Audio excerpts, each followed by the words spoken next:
స్థానిక దాన్బైపేటలో ఉన్న రాష్ట్ర housing corporation chairman Medapati Sharmila Reddy నివాసం వద్ద భోగి పండుగ వేడుకలు అంగరంగ వైభవంగా జరిగాయి. పెద్ద ఎత్తున భోగి మంటలు వేసి సంక్రాంతి సంబరాలను ఘనంగా ప్రారంభించారు. ఈ సంక్రాంతి పండుగ సందర్భంగా ప్రజలందరికీ భోగభాగ్యాలు కలగాలని, అందరి కుటుంబాల్లో ఆనందం వెల్లివిరియాలని రాష్ట్ర housing corporation chairman Medapati Sharmila Reddy ఆకాంక్షించారు. భోగి పండుగ సందర్భంగా దాన్బైపేటలోని ఆయన నివాసం వద్ద వేడుకలు నిర్వహించారు. ముఖ్యమంత్రి జగనన్న పాలనలో ప్రజలందరికీ అభివృద్ధి, సంక్షేమం అందుతున్నాయని ప్రజలందరూ సంతోషంగా ఉన్నారు. మళ్లీ జగనన్నను ఆశీర్వదించి ప్రజలందరూ మద్దతుగా నిలిచి ముఖ్యమంత్రిగా చేయాలని కోరారు.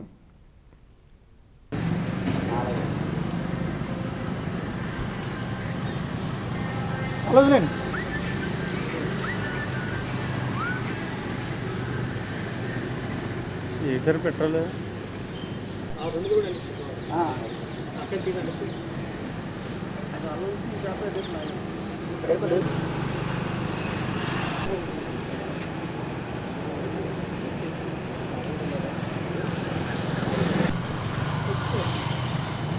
చేస్తాడు.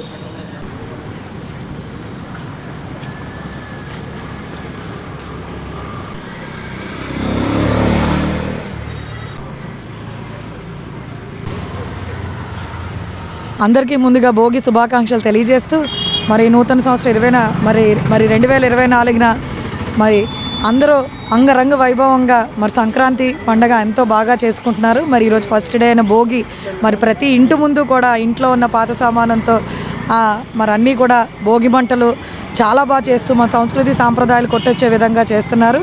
మరి ఈ యొక్క సంక్రాంతి సందర్భంగా మరి ప్రజలందరూ కూడా భోగి భాగ్యాలతో ఉండాలని, అదేవిధంగా ప్రజల మనసులో ఏమేం కోరికలు ఉన్నాయో అవన్నీ కూడా తీరాలని, అదేవిధంగా ఇది రైతుల పండగ.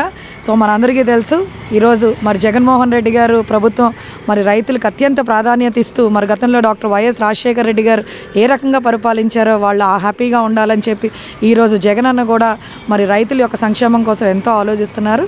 సో ఈ నూతన సంవత్సరంలో చూస్తే ఈ సంక్రాంతి పండుగ మన ఈస్ట్ అండ్ వెస్ట్ గోదావరిలో చాలా బాగా జరుగుతుంది. సో అదేవిధంగా ఎంతోమంది తెలంగాణలో ఉన్న వాళ్ళు కూడా ఖచ్చితంగా సంవత్సరానికి ఈ యొక్క సంక్రాంతి పండగకి అందరూ కూడా మరి వాళ్ళ సొంత ఇంటికి రావడం, అదేవిధంగా మరి కొత్తగా వచ్చిన అల్లుళ్ళు, కొత్తగా పిండి వంటలు, మరి ఎందుకంటే ఈ యొక్క హైటెక్ ప్రపంచంలో మనకందరికీ కూడా ఈ పిజ్జాలు, బర్గర్లే అలవాటు పడ్డాం. ఇవన్నీ కూడా ఎప్పుడు మన యొక్క డైలీ లైఫ్లో మనం చూడం, ఓన్లీ మన సంక్రాంతి టైంలో చూస్తాం. సో ఈ యొక్క తూర్పుగోదావరి జిల్లాలో అదేవిధంగా రాజమండ్రిలో కూడా చాలా బాగా, ప్రతి ఏరియాలో కూడా చాలా బాగా అందరూ సెలబ్రేట్ చేసుకుంటున్నారు. ఇంకా పండుగ సందర్భంగా అందరూ కూడా ఆనందంగా, ఆరోగ్యంగా, మనసులో ఏమేం కోరికలు ఉన్నాయో భగవంతుడి దయ వల్ల తీరాలని మనస్ఫూర్తిగా కోరుకుంటున్నాం.